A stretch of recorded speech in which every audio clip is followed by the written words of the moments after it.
Today we've got a treat for you. We're joined by none other than Jem, who so far is most likely the highest spender we've had on our podcast yet. We talked about the process of growing an agency to generating over 7 figures per month in profit. Again, profit. Jem's insights into what works best in TikTok and a framework to crush Google Ads with your own brand. So let's get right into the episode.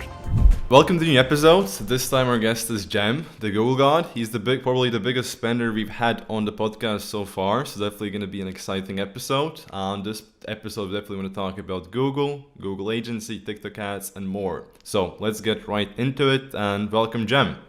Hey Jacob, hey Reines, thanks for having me. Super excited to be here. Sweet. Of course. Amazing. To start off, we usually like to talk a bit more about you, your story. So how did you get to this point? Like how did you even get started in business? Why marketing? Why not something else? Maybe even there was something else that we don't know about. So what's your story from the beginning? Let's go through. Yeah, good story. So first of all, I'm Jem, 24 years old, born and raised in Germany, in a small town. Not really a small town. Not the biggest town. It's a city called Bremen near Hamburg, like one and a half hours from Hamburg. Grew up not the richest family, probably like one of the most more poor families. Went to school, didn't do that bad. Was after school, I was super unsure of what I wanted to do. So I was thinking, might as well do medicine, might as well become a lawyer, might as well study economy, business administration, all that kind of stuff. So after I've graduated, I was like, damn, I need to get out of the city, So that was pretty much like a huge change in life for me, because I was able to move out from home, move into a different city where basically no one knew me. And it was like new city, new me. I wouldn't say new personality, but it's kind of like hard to, not really get started, but it was kind of like a fresh start, So that was like a great thing that happened. So I started to study business administration, business economics pretty much in 2016 in October, in a smaller city called Magdeburg, which is in Saxony-Anhalt in Germany, which was like 4 hours from Bremen.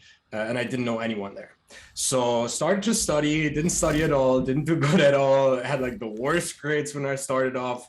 But it was because I was always like super busy, like scrolling forums and reading everything, just like looking at Facebook groups, watching these YouTube videos, how to make money online.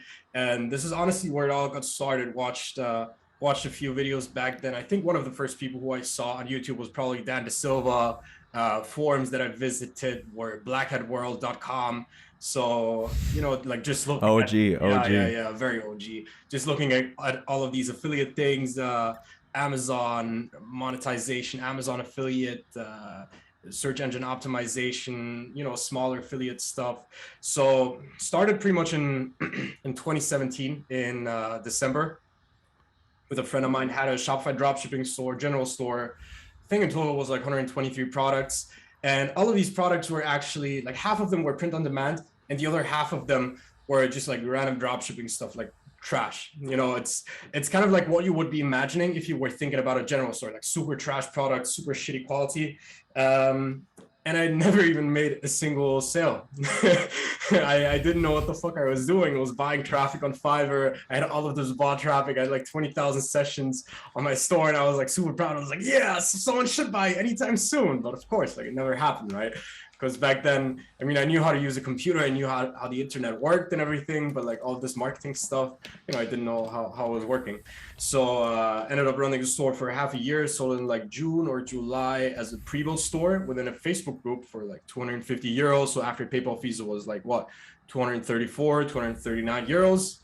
So you sold it? Yeah, I sold it like 250 euros, like nothing.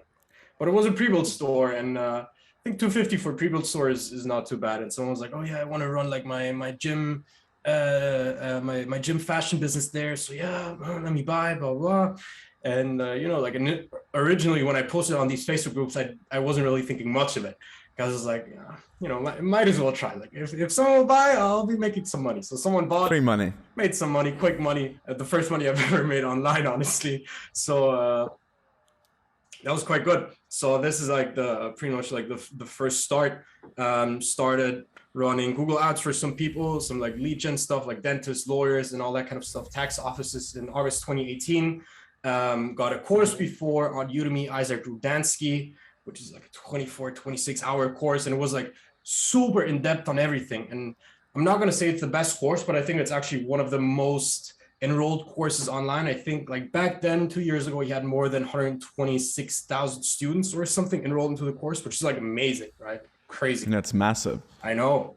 So that's pretty much how I got started doing lead gen, doing ecom for Google ads for other people, start to do ecom on my own because I got that profitable. And then it pretty much just snowballed from like doing Google ads to Facebook ads to Pinterest, Snapchat, TikTok. And yeah, that's pretty much the story of how I got here to where I am, I guess. In an alternate world, in an alternate universe, there's probably Jem the Doctor going around and trolling people, trolling patients.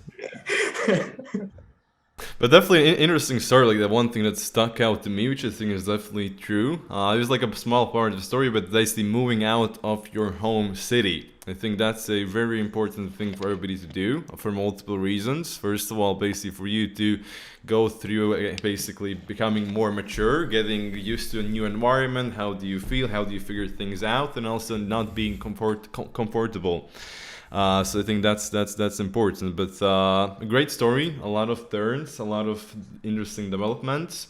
Then maybe from 2018 on to maybe 2020, like basically you were focusing more on e-com and agency. And right now, like what are you doing right now? Like what were maybe some pivots, some changes, some interesting points during the last 2, 3, 4 years? Yeah, so pretty much 2018 started off with running Google ads for other people, more like freelancer type of stuff. And you know, it wasn't until then that I had like this huge success where I was like, damn, I'm making like 6 figures every month. You know, that took like a lot of time. Like before, I still had other jobs because I was still thinking, oh, I might as well work corporate. You know, work at Dell for like 9 months or something. But actually, I had everything automated. So not like to 100%, but I could work in the home office, and I was on Fiverr. So I had someone who did a macro for me, and whenever I had to, you know, get all of these graphs and everything, and I still have a video up until this state where I was in the office with my feet on the desk and having all of these macros automated, like not only the Excel macro, but also mouse macro. So the mouse was pretty much working for me, executing the macros, saving the files and everything for the new customers, sending the emails and everything. I still have the video. I'll send it to you after because it's like super funny. So, you know, pretty much like made some money in 2018, but not like the big insane amount of money. And like the big money only started like in 2020. Made good money in 2018, good money in 2019. Started doing e-com again in 2018. So like pretty much end of 2018, December, started to run dropshipping stores, clothing brand, which we sold. Then pretty much just ventured into social media, Instagram, forums, Facebook groups, all that type of stuff. Did like a lot of stuff in the middle of it because, you know, I wasn't really focusing on one thing back then, but I had like so many different side things. I did adult CPA. I did a lot of affiliates with website monetization, where it was just building websites for other people. And I was just like cashing in on the affiliate money of Bluehost. So I reached out. I was like, hey, whoever wants a website for free, just let me know. So they sent me a DM on on Facebook. So I was like, here, just sign up under this link, buy this, and I'll just build it for you for free. It'll be done in like 24 hours. And I had like all of these templates, you know, online for free, which I just could use. And eventually, you know, started off making $45 per website, I think, which went up onto $120, I think. Adult CPA monetized like models from cam sites, sent them to content lockers and everything, into iframes with credit card opt-ins with 7-day free trials. So we did some fun stuff back then. But honestly, like it really got started in 2020, like the actual start when, you know, when I started, or like end of 2019, I think in November, when I joined my first Discord, where it was like, oh, you have to make at least 6 figures to join this Discord, or it's called Club 6. So I'm not sure if it was like monthly or lifetime or yearly, can't remember, but like I joined there, talked to all these people. There were people doing hella money with ecom, like 100, 200, 300K a month. I was like, damn, you know, so I connected to a few of these people, talked to a few of the people, got an Instagram, got connected to like other heavy hitters in the e-com industry, and kind of like talked to people, and pretty much just went up the ladder, you know, up and up and up and up and up. Started doing more e-com, started taking on bigger clients, started to take on higher budgets, more prestige clients, not like smaller clients, but like actual big clients, people who are spending like $1 million a month on Google Ads, which is like crazy because, you know, imagine you're taking a percentage on ad spend, which is what I'm doing.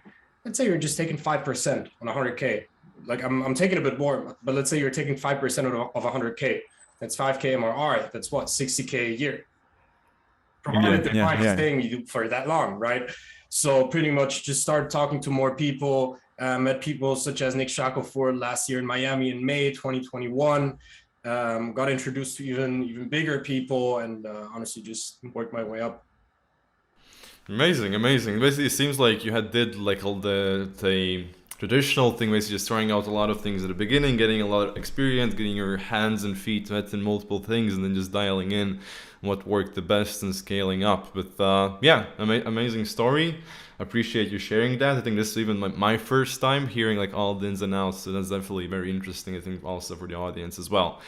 Yeah, maybe then to dive in, the first thing I think which might be very interesting is the Google agency, maybe Google Ads specifically. Correct me if I'm wrong, maybe I misunderstood something, but you've scaled your agency to 8 figures, even I think multiple 8 figures and over 50 employees. Maybe here you can talk a bit more about that, like how was your agency scaling experience, because before you scaled e-com, it's obviously a very different business model with hiring, with managing, and so on. So what was your experience there and the biggest maybe learnings? Yeah, so quick background. Overall, like in all companies, it's more than 80 employees right now, but just within the Google Ads agency, we're more than 20, like 23, 25. It always depends if we're onboarding more people. So how it got started, freelancing. And then I was like, damn, I can't manage all of these accounts on my own, right? So I had 2 options. Either I'm hiring like students, which I did in the beginning, or I just went like full-time, people trust them, have like big amounts of money that I need to put into the people, which is still very high risk, you know, because like no one in Germany is going to work for like 1.5K a month full time. Like no one's going to do that. Yeah. And the entire hiring process and everything in Germany is just like so complicated, where you have like social security, insurance and all that type of stuff. You have to register them, and like, you know, all the bureaucracy in Germany is just like so rigged, in my opinion. That's one of the reasons. Yeah, I remember. It's crazy. So pretty much how it all got started, started off hiring a few students, introduced processes, so SOPs, media buying templates. And, you know, like, of course, I started doing like this one course back then from Isaac Rudansky, but that doesn't mean that I've like this is the only course that I've ever done in my life. I've pretty much taken every course from every Google Ads person out there that you can name on top of your head. And I've done them. And honestly, most of these courses, like 95% of these courses were just like trash. And, you know, a few of these courses were good. Isaac Rudansky was probably one of the best ones, in my opinion, just because it like got me started and everything. But started hiring students, introduced processes, and, you know, all these like, damn, how do I even structure my Google Drive? Where do I put all my processes? Do I put it in Google Drive? Do I put it in Dropbox? Do I put it in Notion? What do we all use? Start off using Asana, venture to Monday, using ClickUp now. So it's kind of like all like a learning curve with all these tools that you have, right? Because especially in the beginning, for me, being a perfectionist, it's kind of very hard because I like to think things all the way through, but it's not always the best thing to do, right? Because if you're trying to think things 100% through, it's like, damn, like I should have just started and gotten some traction before like overthinking everything and just started doing it, right? So this is like probably the biggest misconception, like the biggest problem that I've ever had. And so up to this day in my life, that I'm just sometimes like overcomplicating stuff, and I'm like, damn, Jen, just shut the fuck up and just start doing it, and just like don't overcomplicate it. So interesting thing about how I hired my media buyers. First of all, Indeed, I love Indeed, very, very nice platform. Poaching other talents from other agencies, actually, talking to a few friends. Same here. Instagram, and now the most interesting part, from Google directly. And you've met Lucas Palman, friend of mine who does that too. Like we've talked about it. We were like, oh, how are you hiring and everything? And I told him, he's like, no way, I do that too. So back in 2020, like back in 2020, Google introduced like this misrepresentation policy for shopping, right? For merchant centers.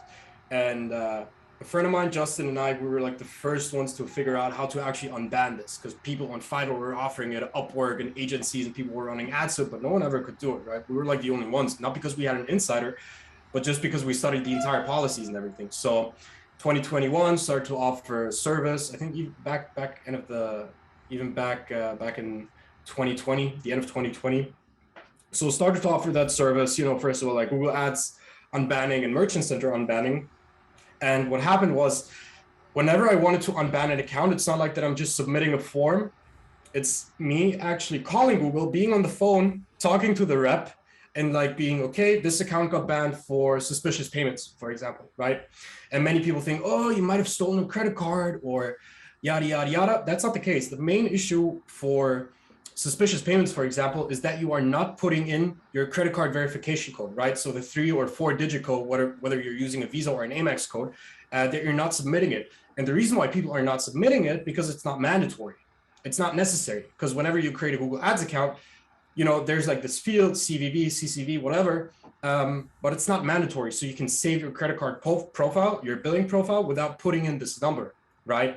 And of course, if you have this number, Google is able to verify this verification code and pretty much check your identity and the infos that you've given them with the infos that the credit card institution has, and kind of like cross-check, right? And if people are not doing this, they're getting banned. So this is like pretty much, backstory to suspicious payments. So whenever there was suspicious payments, called Google, I was like, hey, it got banned for suspicious payments. You might not know, but it's because of X, Y, Z.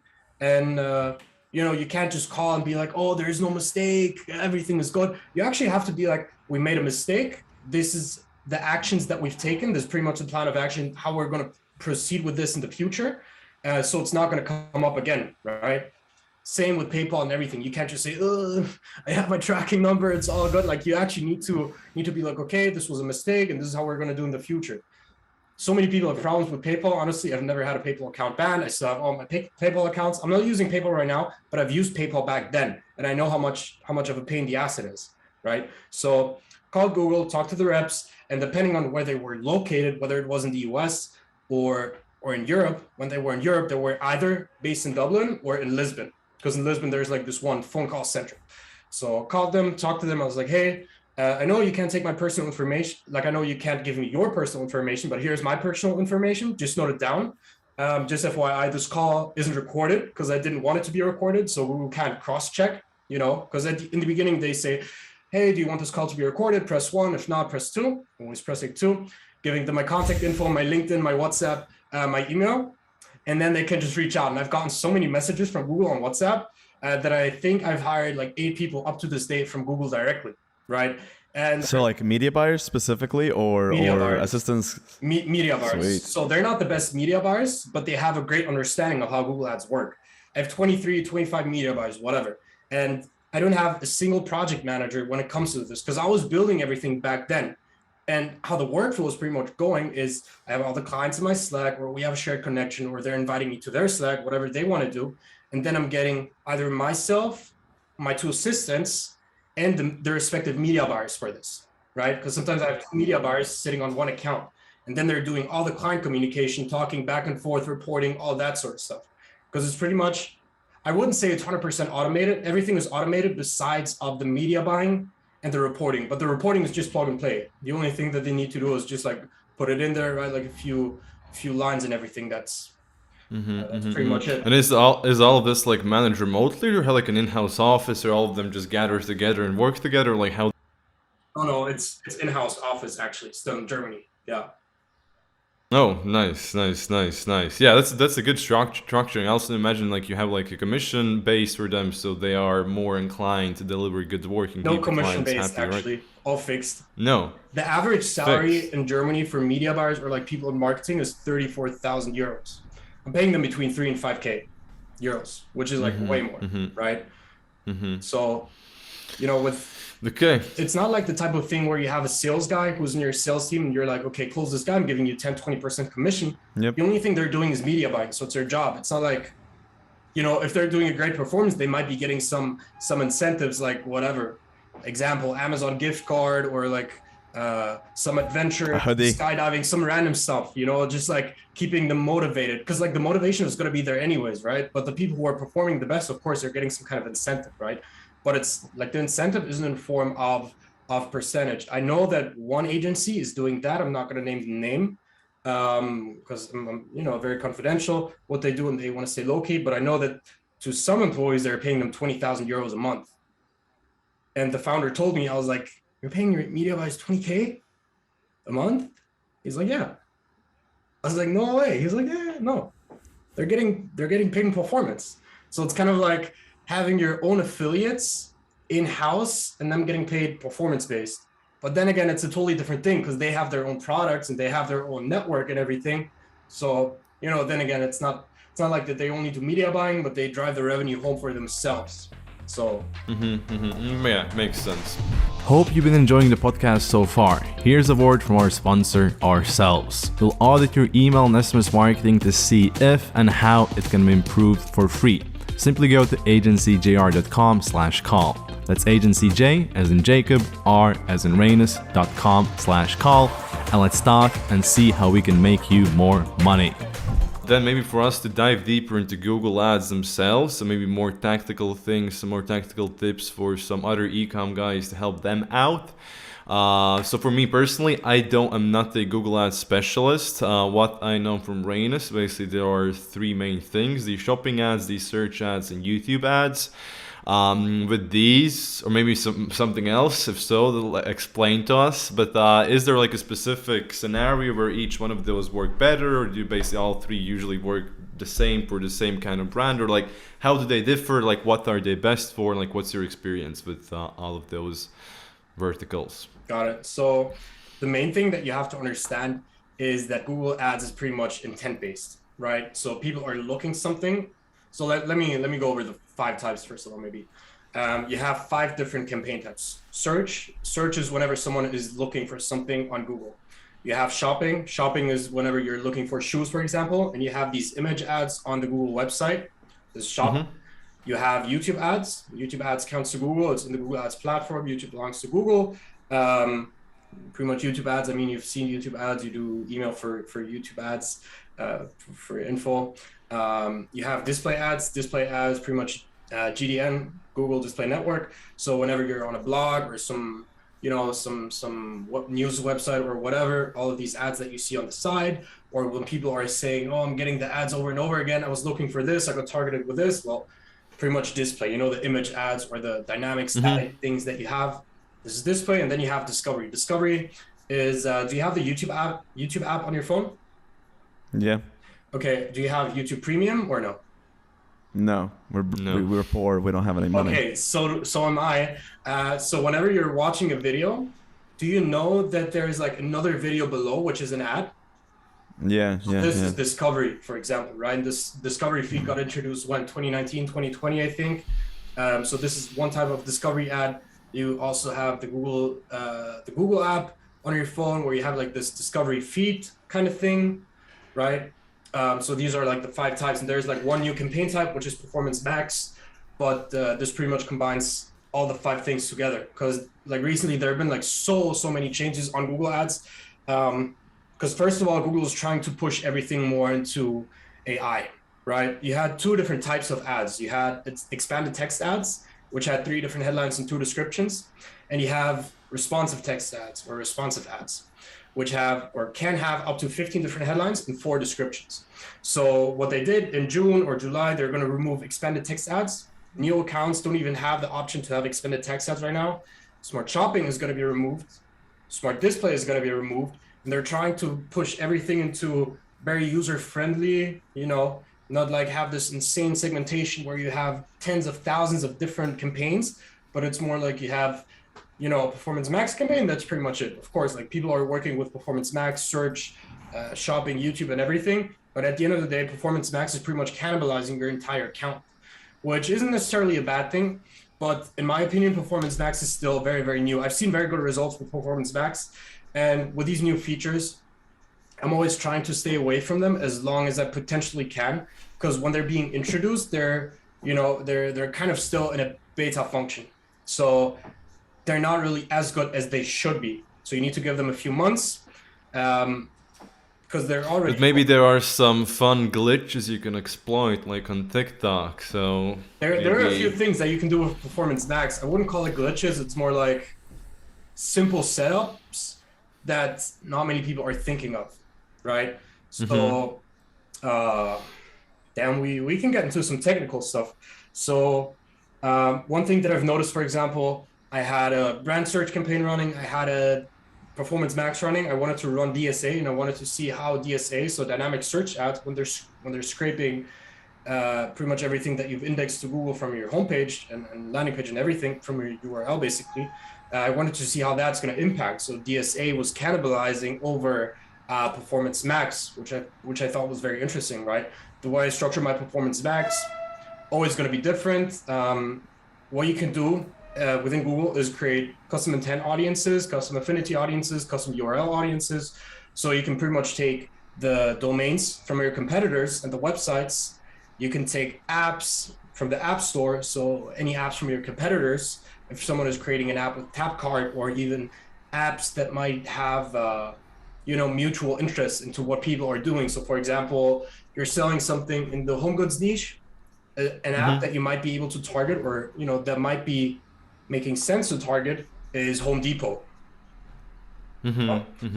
Or if you sell some kitchenware, for example, something that might make sense to target is Tupperware app or the website or something like that, right? So it's not only about taking competitors, but it's also kind of like thinking around the corner and kind of like, if people might be interested in this, what might they be interested as well?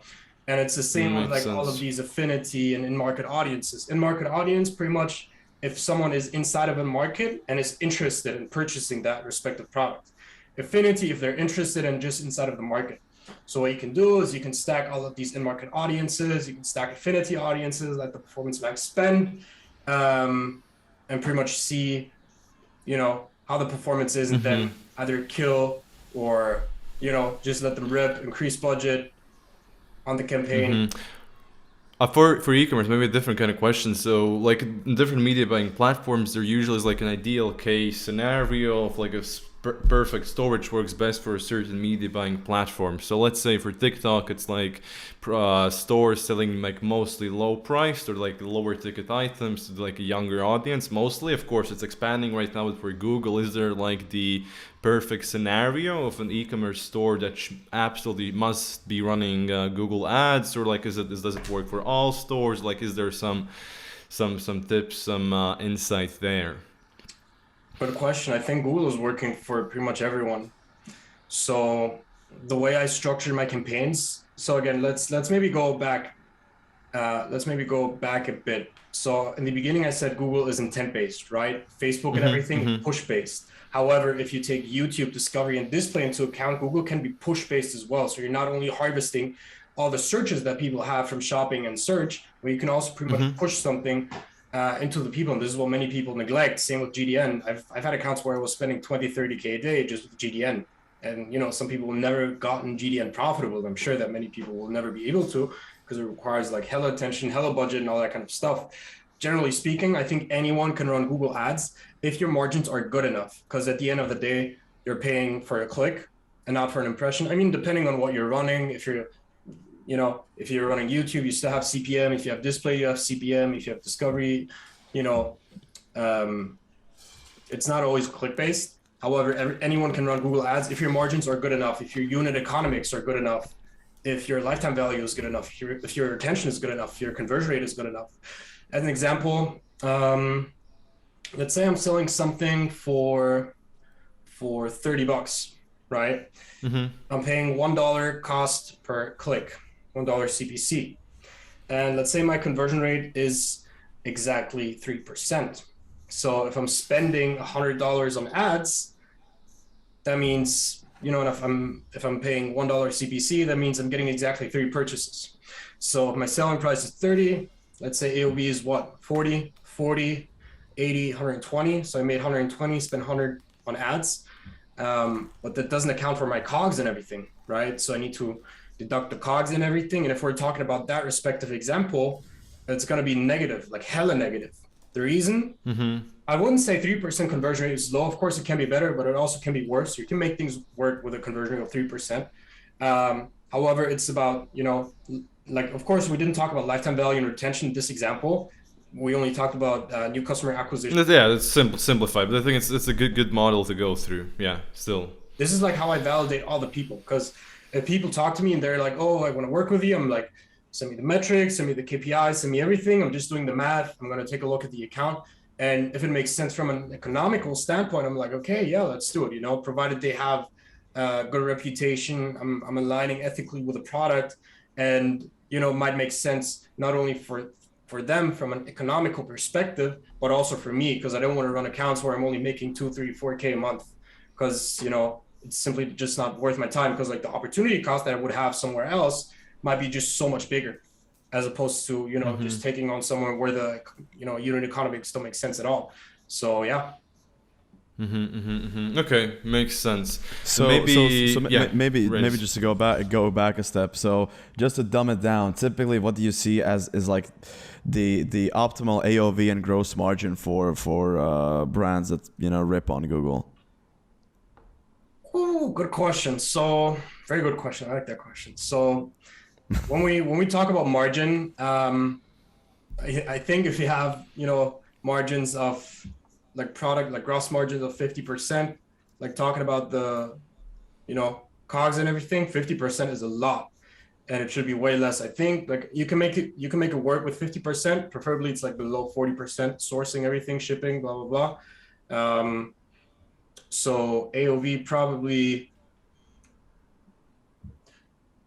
again, it depends, because I've made things work with an AOV of 30, but just because the CPC was like so much less as opposed to $1, right? If you really wanted to scale, like for YouTube, I wouldn't even try anything less than $45. So probably, let's say 50, 55. Gotcha. Makes sense. Yeah, the reason I also asked that question because in Geek at Kiev, I spoke to Justinas from AdKings, and I know like they kind of revealed some of their metrics they're going after, like when they're acquiring clients. So it's pretty interesting. Not just like maybe looking at your spend, how much you can spend, but even like just the pure business fundamentals of your AOV, CPC, and for example, if you're at scale not becoming profitable enough, you can also look at these levers, not just the creatives, not just the ads to increase spend and scale further. Okay, great. Maybe my last question regarding Google Ads before we move forward to TikTok, like what would be the one tip, the one tactical advice you'd recommend for someone either starting out on Google or already doing Google? So maybe like the biggest mistake you've noticed, or like the most important thing they should know or take into the account. Focus on Performance Max.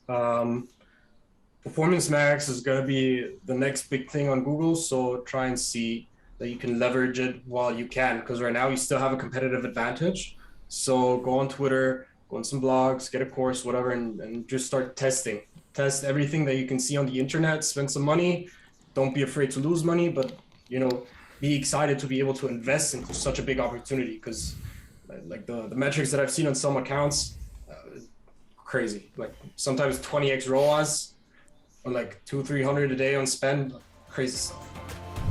If you thought this episode was valuable, share it with a friend that may find this useful, and leave a 5-star review so you can reach more influential people and bring the lessons back to you. See you in the next episode.